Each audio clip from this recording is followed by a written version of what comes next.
Hello, my name is RachelZuraek, and I will be talking about the rape culture in India.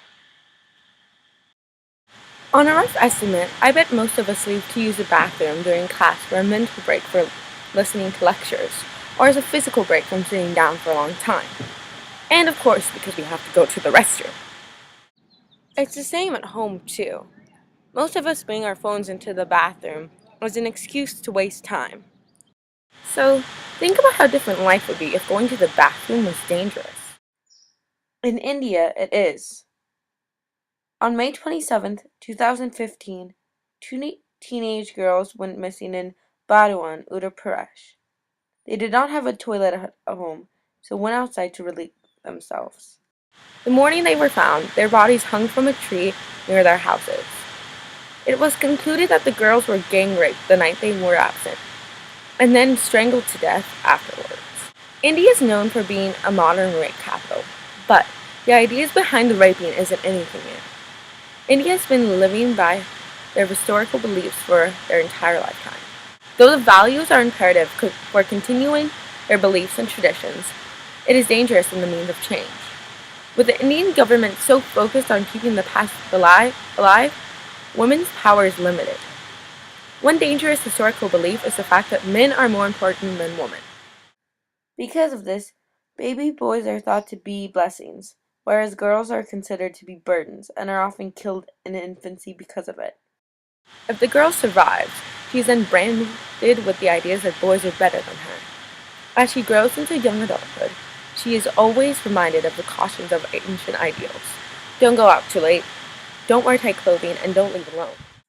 Because of traditional clothing that used to cover the body quite generously, like hijabs or headdresses, and saris, which are long garments that wrap around the body, men were taken aback by the introduction of tank tops and skinny jeans. Men then began to blame women for breaking these rules, as an excuse to be inclined to rape.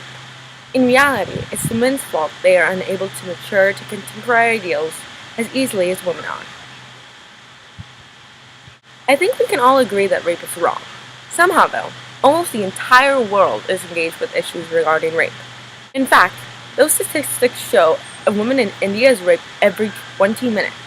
The country doesn't even stand in the top 9 countries with the highest rape rates, because governments are not doing enough to stop this issue. Common people and organizations have started to make a stand. Women's rights protests are more common than not throughout India. And now, with more advanced technology, women are finding more ways to speak up. Two ladies, Yupeka Jain and Pankuri Aswahi, known as the Bombays, posted a video on YouTube of them rapping against rape. Throughout the 3 minutes, the two women talk about the hypocrisy and problems that caused rape culture to sprout and continue throughout time. They mainly argue that they should be able to act how they wish and dress how they wish without being accused of seducing men. Outer organizations, such as famous human rights campaign Amnesty International, are also starting to help with the cause. An example of this is how Amnesty International listed detailed suggestions of how to improve women's rights in India, and then sent the list to the Indian government. Some of their ideas were criminalizing marital rape, adding sexual violence to the definition of torture, to expand the meaning of rape to sexual assault, to define consent so there is no question when it is given, and broadening the definition of violence against women to include mental and physiological problems. Hopefully, the high credibility of Amnesty International and incessant protesting of civilians will cause the government to change their minds on the severity of the issue and have an idea of how to stop it. Even though we can't suddenly make rapists believe rape is wrong, there are some actions people can take to change how Indian men see Indian women. Firstly, because India is still trying to create a world where women have no power, they obviously have yet to see authoritative women. In other countries, especially the United States, those women of high power do exist. Of the men ruling India's government, including the Prime Minister, were able to witness a woman in power, they may change their opinions of a woman's mental capability and begin to respect what a woman can do if given the opportunity. This way, the Indian men could start to view women as people instead of just sexual objects. Additionally, introducing the Indian men to more contemporary lifestyles will give a good example of what a just society looks like.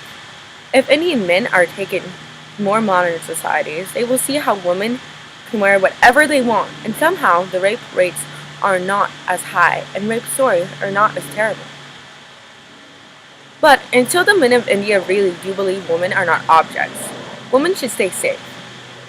Because the majority of rape happens publicly, there should be more safety options for women that can allow them to stay in the safety of private property. One prime example is making it a requirement for bathrooms to be in the house, which would reduce the possibility of being raped in that scenario. With more safety comes less rape, and that is the direction India needs to go. I don't think it's wrong for us to consider going to the bathroom as something that has no meaning. Rather, it is just completely absurd for any woman thinking a safe journey to the bathroom is a privilege and not a right. It should be a right. But do you know what is a right from the Universal Declaration of Human Rights itself? It is wrong for one to be mistreated due to differences in sex, language, political opinion, culture, religion and beliefs, or age. So, not only is the raping of women inhumane, cruel, and scarring, but it is plainly and simply against their rights and must be stopped. Women should not be punished for being women. Rapists should be punished for being rapists. Thank you for listening.